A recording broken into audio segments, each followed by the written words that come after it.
What's up guys, Josh aka Finesse back here with another video. Today I'm just going to update you on my SARMs only cycle. I'm taking Ostarine aka MK-2866 and it is week 2 starting tonight. Or week 3 starting tonight, so it's been 2 weeks. I just kind of want to go over some of the supplements that I'm taking and some of the pros and cons, some of the side effects that I'm getting from the cycle. And we'll go from there. I'm shooting this video for like the 4th time because I have no room on my phone to record this, so I'm gonna try to make it fast, bear with me. So for pre-workout, I will take 1 scoop of protein powder with chocolate milk. The Fairlife chocolate milk has a lot of protein and omega-3s, so I like to take that. It's good for your brain, heart, skin, liver, all that stuff. So I make sure that I'm getting like 30 to 40 grams of protein first thing in the morning. And then I'll wait like 45 minutes to an hour, take 2 scoops of Gorilla Mode pre-workout with half a scoop of Carbolin for my workout.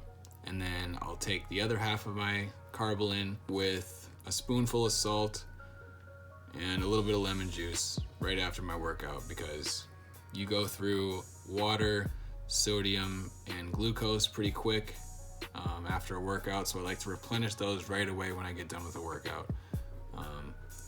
I'll also take N-acetylcysteine, or NAC for short, 600 milligrams on an empty stomach or in between meals, and then I'll wait like another hour, have lunch, which is like chicken and mashed potatoes usually. You know, it's like 1,000 calories right there. Maybe some sandwiches, Uncrustables are dope.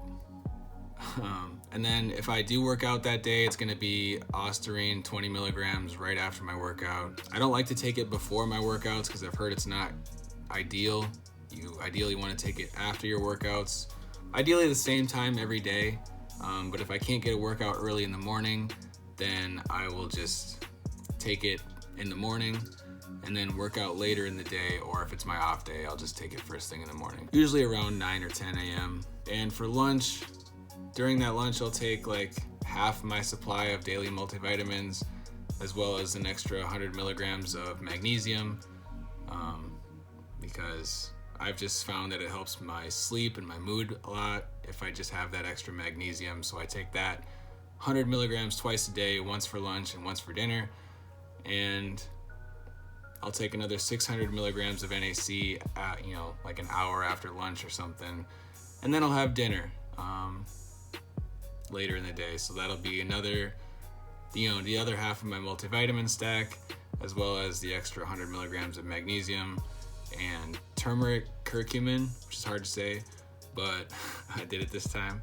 It helps with inflammation. I don't like to take it right after a workout because I like that inflammation. You want your muscles to be inflamed to break them down so that you can build them up. So I don't like to take them too quick after a workout.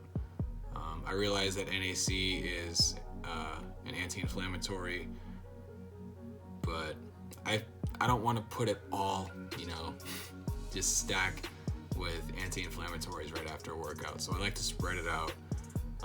And I'll also take 50 milligrams of zinc every day. It's usually dinner time, close to bed, because it helps with sleep. And that's really all I take it for. As well as I'm just afraid of being nutrient deficient, so I like to make sure that I get zinc because it's important. And I forgot to mention, I like to put chia seeds in my morning protein shake as well as my evening protein shake. And I'll also put some hemp seeds in my evening shake too, because protein and the omega-3s, which are really good for your liver, and that's really what the NAC is for. It's like liver support while you're on cycle. So I like to just make sure that my liver and kidneys are fine. I'm not exactly sure that I need to do that, but I feel like, better safe than sorry. NAC isn't gonna kill me, so I might as well just supplement that. As far as pros and cons go, some of the pros, I'm already seeing visible gains. Even the scale is telling me that I'm staying at a consistent body fat while gaining, 3 to 5 pounds of muscle already. I'm up to like 163 pounds.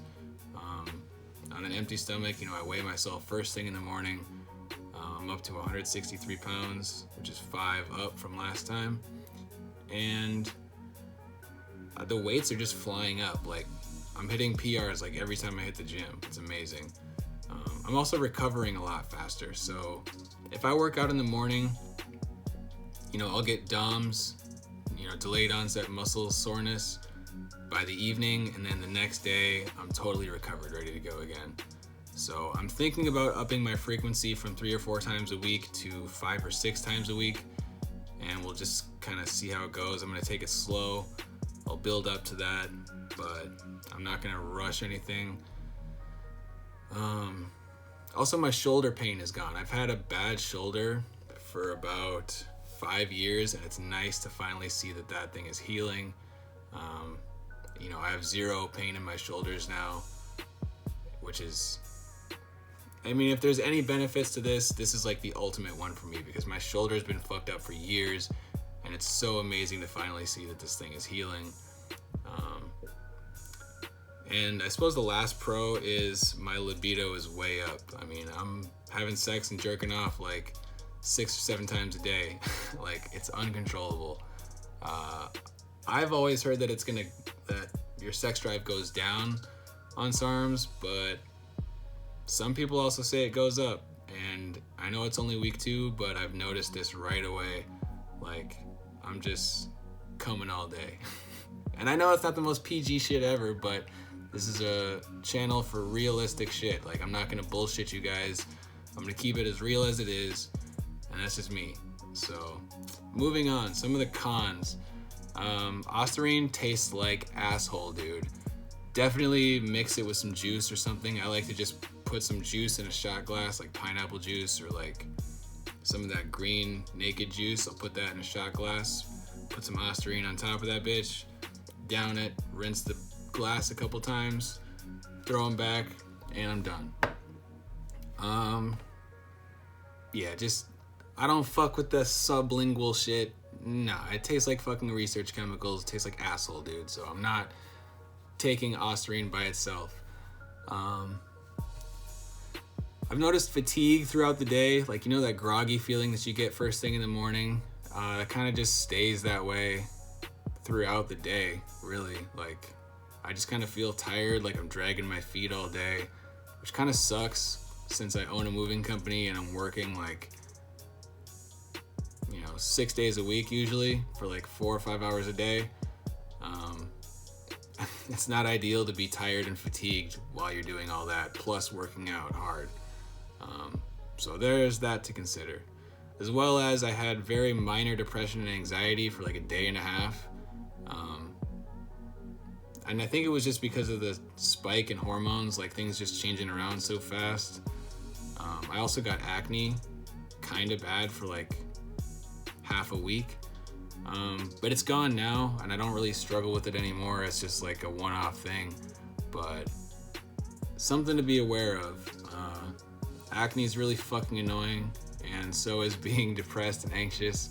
So if that's stuff that you're prone to, which I'm not really, but it does hit, so be careful with that and keep that in mind. As well as the fact that Ostarine is not meant for human consumption.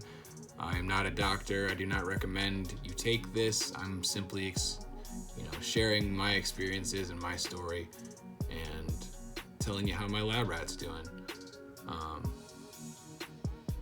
Other than that, there's really not much to say.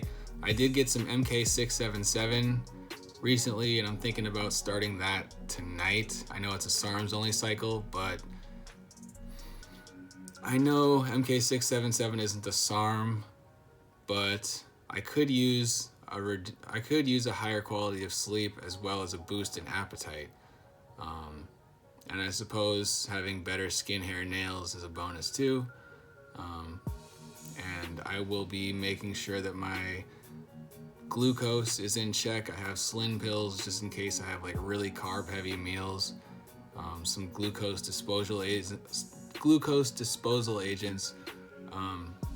simply because growth hormone and insulin can't exist in the same quantity in the body at the same time. So when your growth hormone goes up, your insulin goes down. Your insulin goes up, your growth hormone goes down. So if my growth hormone is going to be constantly up, I'm going to have to make sure that I don't have to have like crazy insulin levels to deal with all the carbs that I'm taking. So I'm taking Slin pills to deal with that.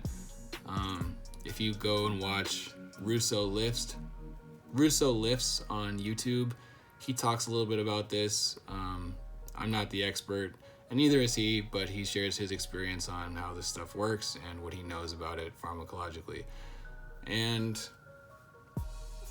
I guess I'll just update you guys as I go. If you want to see me and follow along with my journey, hit the subscribe button, tick the little bell.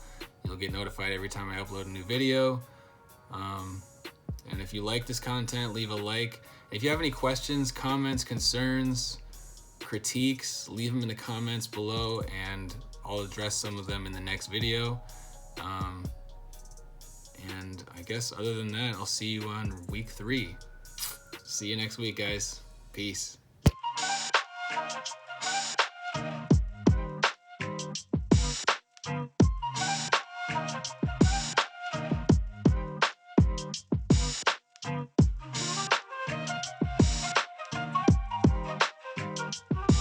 I'm a grown man, find you somebody to play with. If you don't like me when you see me, better not say shh.